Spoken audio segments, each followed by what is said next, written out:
नमस्कार। आप सभी के सामने प्रस्तुत है जितेंद्र की कहानियाँ।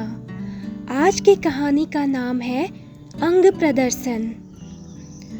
न्यू कमर एक्ट्रेस रिचा 22 से 25 वर्ष की, एड फिल्म निर्देशक राजशेखर 27 से 32 वर्ष के व्यक्ति के ऑफिस में दाखिल हुई। वह परेशान और चिंतित है। राजशेखर अपने कैबिन में बिजी है। उनके फ्री होते ही रिचा उनके कैबिन में जा पहुंची। Richa, Raj sir, I decided. Rajshekhar, what? Richa, मैं एक्सपोज नहीं करूंगी। I will not expose.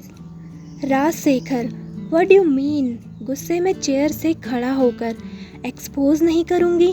कल एड की शूटिंग है और 2 दिन पहले ही इस विषय पर हमारा कितना लंबा चौड़ा डिस्कशन चला था, और फिर तुम इस ऐड के लिए मान भी गई थी और आज ऐन वक्त पर मना कर रही हो। रिचा, मैंने बहुत सोचा सर, लेकिन मैं इसके लिए तैयार नहीं हूँ। Rajshekhar, but why? Richa, because मैं अपनी एक्टिंग स्किल लोगों को दिखाना चाहती हूँ, कुछ और नहीं। रिचा की नज़रें झुक गई। राजशेखर, रिचा, मैंने तुम्हें उस वक्त भी समझाया था और अब भी समझा रहा हूँ, ये मौका हाथ से मत जाने दो। रिचा, नो सर, मैं जूनियर आर्टिस्ट का रोल कर लूँगी, भीड़ में दूसरे डांसर्स के साथ डांस कर लूँगी, लेकिन एक्सपोज कभी नहीं करूँगी। राजशेखर, ओके फाइन, इस ऐड के बाद तुम्हें जैसा लगता है वैसा करना, मत भूलो कि तुमने कॉन्ट्रैक्ट साइन किया है। रिचा, सर, आप लोग एक फीमेल आर्टिस्ट को वो सब क्यों करवाते हैं जो वो करना ही नहीं चाहती? उससे वह क्यों नहीं करने देते जो एक एक्ट्रेस खुशी से करना चाहती है? राजशेखर, एक्सपोज भी एक कला है my dear, it's art also. हर एक्ट्रेस एक्सपोज में क्वालिफाइड नहीं होती and you are ready to expose.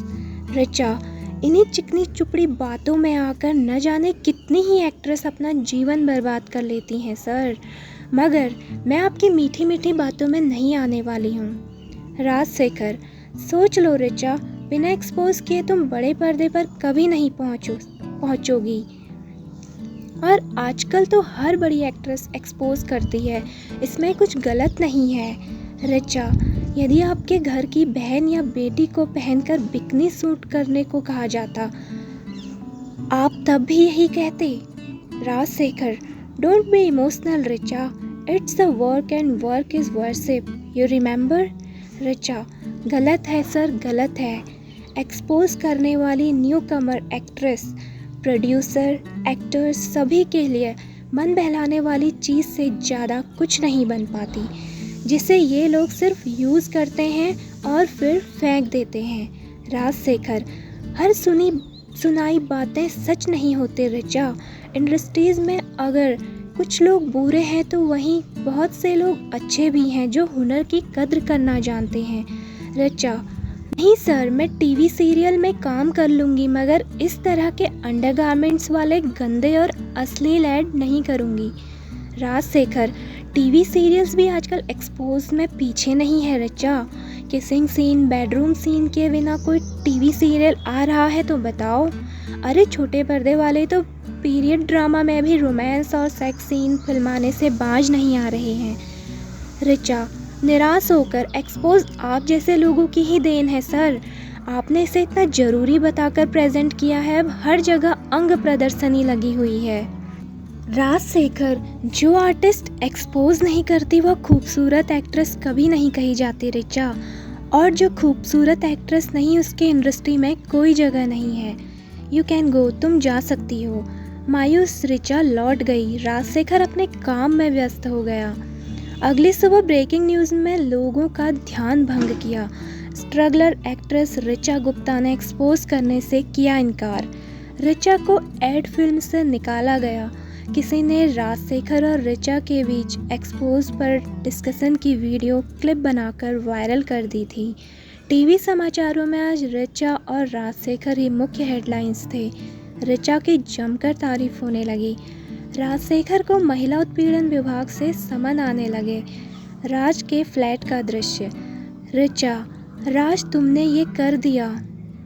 राज, ऋचा, राज तुमने ये करवा दिया मुझसे।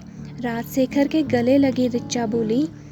राजशेखर, बस कुछ दिनों की बात है ऋचा, अब हमारे दिन पहले जैसे नहीं रहेंगे, मगर हो सकता है कुछ दिन मुझे जेल की हवा खानी पड़े, मगर तुम घबराना मत। ऋचा के चेहरे पर थोड़ी खुशी थोड़ा गम था।